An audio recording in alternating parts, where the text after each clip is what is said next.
Overwhelmingly predominantly white school. Okay. It was one of the better schools in Harlem. It was called George Washington. For short, we call it the GW. GW, okay. GW. So that's where you finished? That's where I finished. Okay. But in the interim, in seeking, in hoping not to be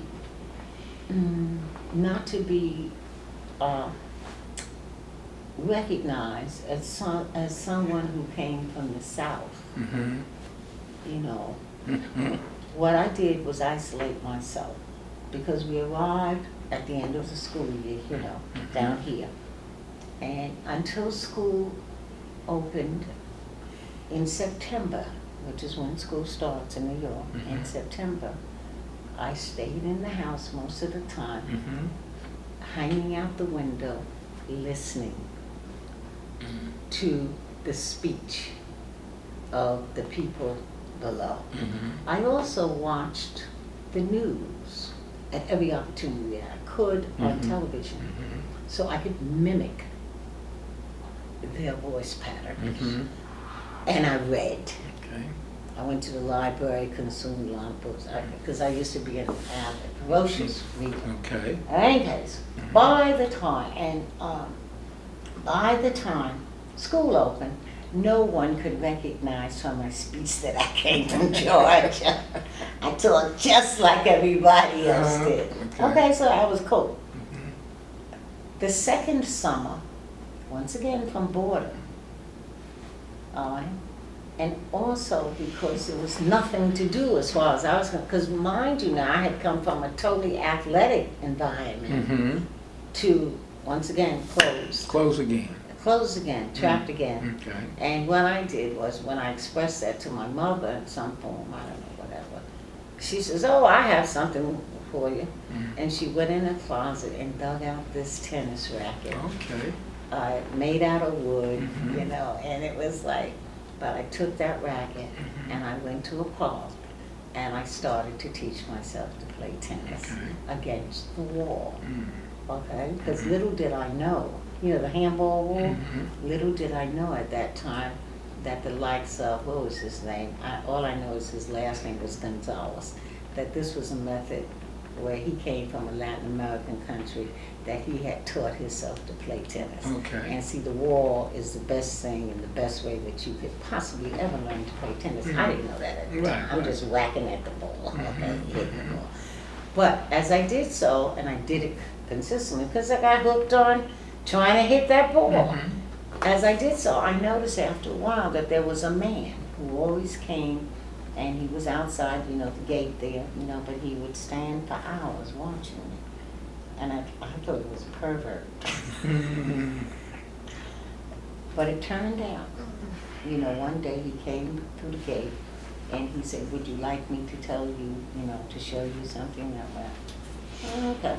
And he did. Mhm. And I did what he said, mastered that. Mhm. And so the progression began, and he became my coach. Okay. Okay. Okay. I mean, I didn't call him coach then, but he just became the person. Right. Mhm. All right.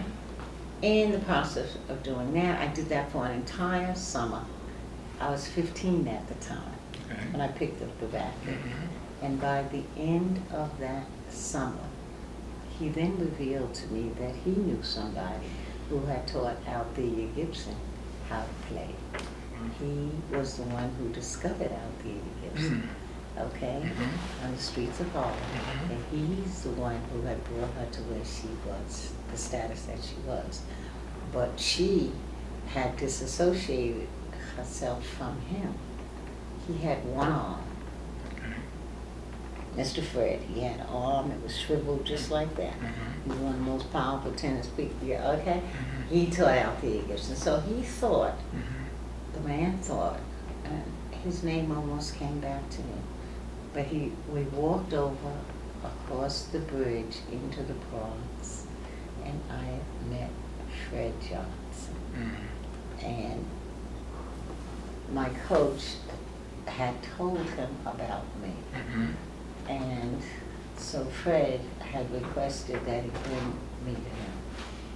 And he did. And it was a clay court Now, mind you, I had never been on a tennis court before. Really? Because all I had been learning. At the wall. Me and the wall, okay? But there I was, and he was hitting balls to me across the net on a clay court. Mhm. And I'm running around, doing the best I can. Mhm. And so it was decided Mhm. by Fred that I should be brought along, as they call it. Okay. And as a result of that, I was to begin to participate in what was called the Negro Tennis Association. Okay. Okay? And he said, and we knew it was true, that they had to find out if I had what it would take to make it all the way through. Mhm. And so I, from that point on, began to play tennis on the concrete in the parks where they had tennis courts Okay. in Harlem, Mhm. where I encountered all manner of tennis players. And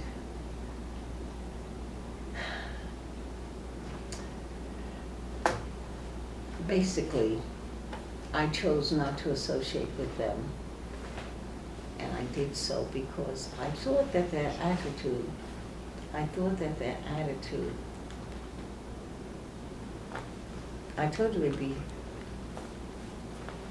I thought that their attitude was too airy for me. They thought that they were above Okay. most people. Okay. They just had an attitude that I didn't like. Mm. And also, they began to practically fawn over me. They bring me cans of balls, you want this, oh, no, you must have this. No, I did, Mhm. And I thought that was very nice at first. But then something told me that their ulterior motive was,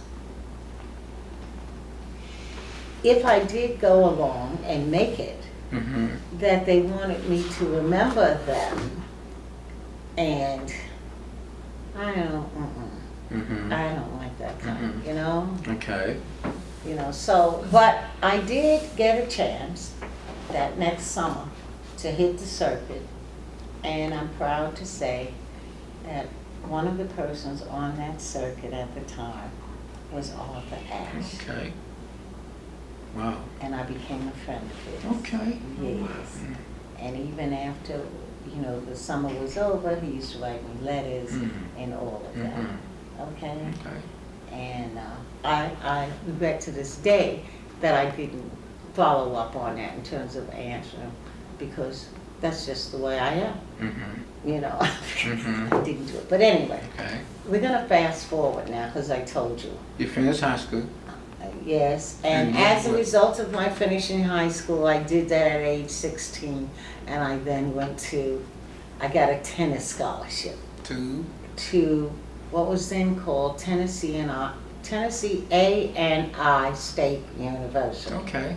Tennessee State. And the A&I, for people who don't know, stood for Agricultural and Industrial. Right. Okay, so I went there, and I went to that particular college because they had a male tennis team consisting of 2 boys, Mhm. and the skills that they had were the skills that I needed to improve. Okay. And so I got a tennis scholarship, Okay. believe it or not, Mhm.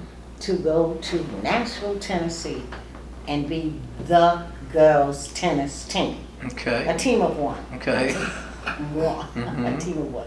And you'll find this difficult to fathom, but upon arrival and what have you, you see, you must understand, I was like a machine, all right? The same way at the time when I was there, when I hit the college, I was amongst the likes of Wilma Rudolph. Okay. Okay, Okay. she was a friend of mine. Okay. All right, Barbara Jones. Mhm. In other words, these people, for those who might not know, I was with the fastest women in the world, as they had just run over the Olympics and everything. Right. We used to play cards together Wow, and everything like okay, that. okay. But that's why I took up smoking too, Mhm. because I mean, the track stars didn't smoke, but others did, you know.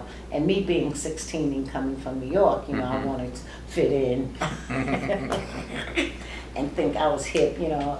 But in any case, I used to religiously, from the time the sun came up till the sun went down, I'd play and practice all day. Really? Of course, you have to. I mean, nobody made you or told you, Yeah. but that's what I did. All right, because you're trying to get better. All right, and I was so far behind. Look at me, I just started playing tennis at 15, and they want me now to play. You know what I mean? Come on, you know. So anyway, but interestingly enough, they had these rules on campuses, Yeah. college campuses at that time. Some of which included, in addition to, and I could understand that, boys in one dormitory, girls in another. I could understand that. Right. But they let the boys go on and off campus for as often and many times as they wanted to. But girls, oh no, we couldn't do that. We had to sign in and, sign out and sign in, and you only had a certain amount of time that you could be off the campus before you had to come inside. That would not work for me, would it? Didn't work for you? It wouldn't work for me. Of course it couldn't. On the other hand, they let the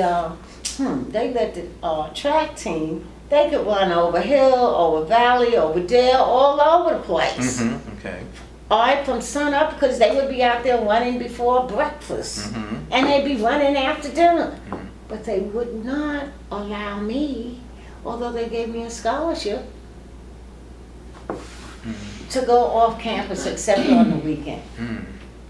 And only for and I fought it.